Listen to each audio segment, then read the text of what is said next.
Hello, I'm Todd Clemens, Okeechobee Livestock Market, and here's your weekly market report, the first one for 2023. There are a lot of movements we've heard of that start out with the word save. Save the whale, save the manatees, save the shark, save our river. Let's add another one to that list. How about save the cowboy? I saw a shirt yesterday that Dina, our restaurant manager, was wearing, and it said, "Make America Cowboy Again." The whole world loves the cowboy culture, their way of life, free-spirited, hard-working, honorable, and trustworthy. The hottest shows on TV right now have to do with the cowboys and ranching life. And I think more people, they're beginning to understand that it's not just the cowboy and the cows, but it's the land. The wide open spaces of the pasture, the woods, the creeks, the rivers, the wildlife that depends on their habitat to remain untouched by bulldozers and draglines. Yeah, let's save the cowboy, and in doing so, we've protected our land from every inch of it being developed into concrete commercialism. Please support all efforts, federal and state, for conservation easements on our agricultural lands. We have to remain food sufficient. I heard a report just last week that said in 1985, our global population was around 2.5 billion people, that we had reached our critical mass as far as sustainability. Now we're at 9 billion people globally. That's scary. Florida is busting at the seams with more and more people every day, and I don't blame them. They want to live here too. So how do we manage the people and the land and the water? I'm not sure I know the answer to that question. What I do know is I agree with that verse of scripture on my dad's tombstone that says, "Generations come and generations go, but the land abides forever." And it's up to us to figure it out. How about supporting us and get this message out by either clicking or subscribing to our website and do your part to save the cowboy. Now on to the market report. Man, boy, we started out this year with a bang, and I've been telling you it was coming, and it sure did. It was just extremely high. Calf prices and cow prices both were a lot higher than at the end of the year.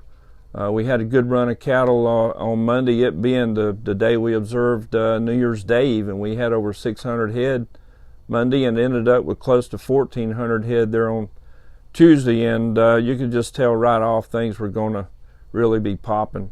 Demand was high, and on both calves, feeder classes, and slaughter classes. We had a little calf that weighed 200 something pounds that broke the $3 barrier, and we came close to the $2 on a 500 pound steer calf too. So these calf prices are going to be really good. We had a really bad storm over the Christmas. You guys know how cold it got, and the wind chills down to 70 below zero in places, which is unimaginable. That's why all those people are coming down here to Florida.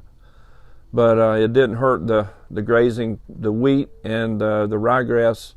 It did kind of stun it, but it didn't kill it. From what I hear, it's coming back and conditions are good. We're going to see a large premium built in to winter wheat. Again, winter wheat seems to have 9 lives. You know, that snow they got and all that moisture is really good too. So a lot of those pastures aren't fully stocked, and those guys are going to be needing some more cattle.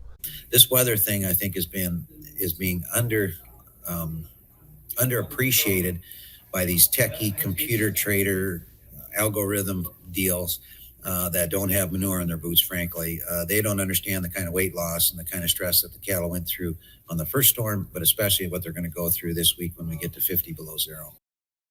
And I just think this demand is going to get higher and higher. So we're looking for a good year, and I see things getting better here for the next few months anyways. We had some consigners, old-time consigners. They probably hadn't picked their checks up yet. I hadn't seen them, but I know Byron Story sold some real good calves here.